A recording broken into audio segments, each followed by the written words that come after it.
Mga bahay na naman, mga tambak na naman ng basura.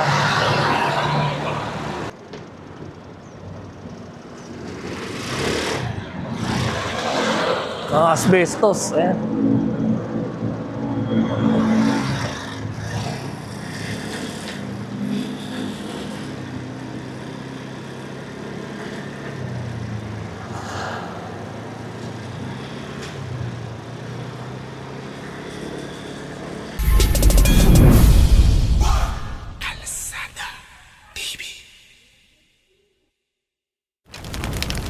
So, good morning sa inyo mga kakalsada. Ngayong araw na to is January 19, araw ng Lunes. So, nandito na naman tayo sa kahabaan ng A. Bonifacio para i-update kung ano nga ba nangyari dun sa mga pader na nilinis na dati ni Yorme. Ngayon, nakita na naman natin. Bagong pintura to actually. Inilapit na nga to sa Boys in Philippines. Tapos pininturahan. Tapos ngayon, ano na naman, marami na naman mga nagsunod-sunod sa Informal Settlement Scheme. Including itong ilalim ng tulay, hindi nakaligtas. Kaya pinayuan na ng bahay. In fairness, malinis si ate.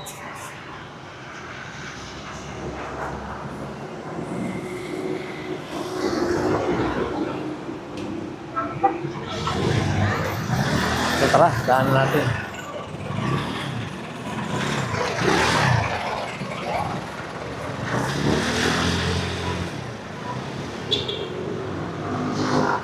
Pati yung mga yung Center Island, hindi nakaligtas. So ito, pinakakanto ng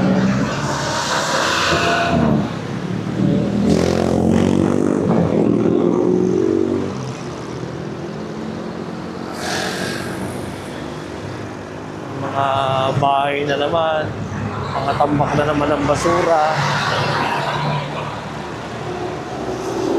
Mga pinagsunugan ng tanso.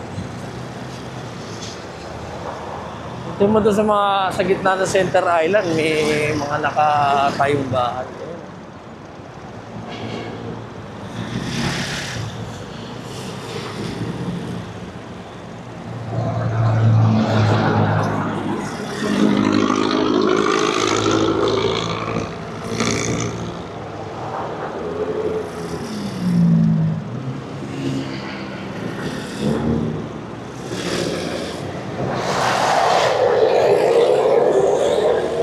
Sunod-sunod ka naman yung pader.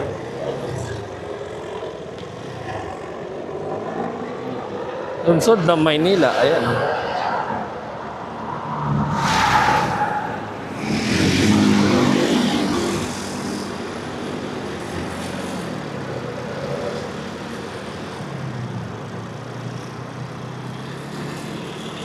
Tambak ng gulong.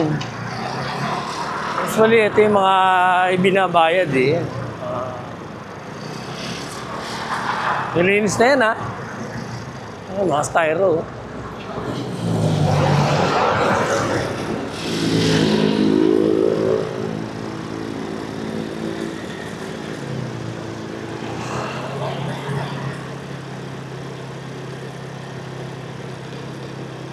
Basag na tiles.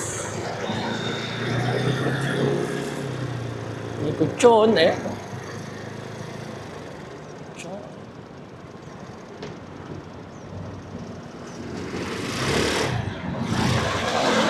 mga asbestos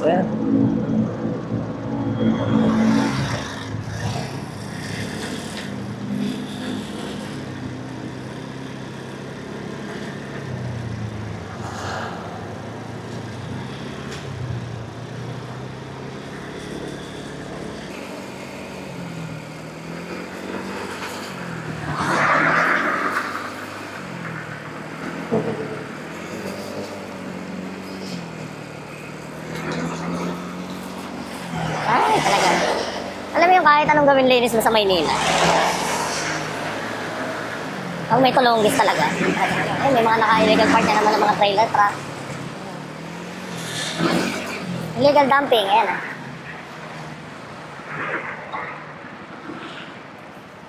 Pakita ko lang sa inyo. Illegal dumping of garbage and debris, fine, 3,000. Unattended, no?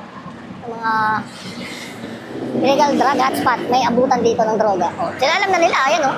Madam. Illegal drug hotspot, may abutan dito ng droga. Ayan. Kita nyo. Throw away, ayan, zone. For this. Ibig sabihin nila, alam nila yung nangyayari. Oh, shoutout sa Boysin. Baka naman.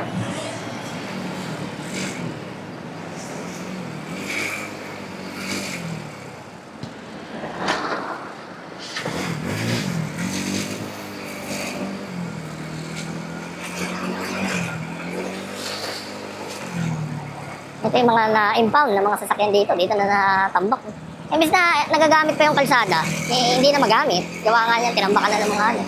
Ayun, mga sirang sasakyan. Poste ng traffic yan. Ayun, yung may mga kaso na ano, may mga kasong sasakyan. Gaya yan, yung Terra ano dito, ng Nissan, wala nang gulong. Pagka kinaawin na nila. So dapat, hanap na lang sila ng ano, ng paglalagyan ng ano yan. Pag lalagakan, o hanap sila para isang compound, magsana dito sa kahabaan ng A. Bonifacio. Kasi nakakasagabal din sa traffic. Suggestion lang. Yung iba kasi dyan, may mga kaso. Sa mga nagtatanong ha, yung mga nagamit sa droga o sangkot sa mga aksidente, yun. Sana wag nalang dyan itambak. Hanap na lang na ibang pwesto. Kaya pag matagal na, ewan ko, parang ata, hindi kahit sana matagal na ata, hindi ata nila pwedeng ano yun eh. Parang galawin o pakialaman. Pero ano na, nakahoy na ng ibang ano, yung mga tambay dyan, saka mga adictos. Masayang yun.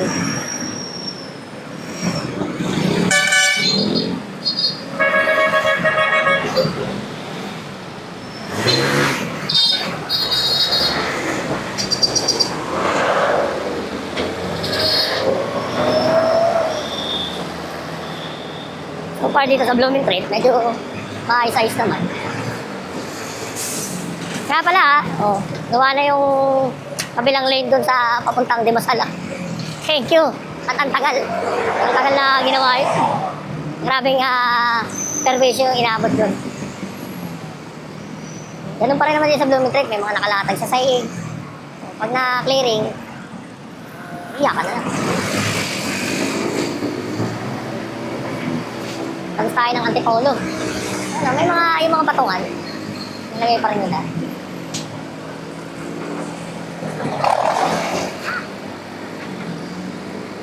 May mga polis na naman na nagbabantay. Police visibility, yan.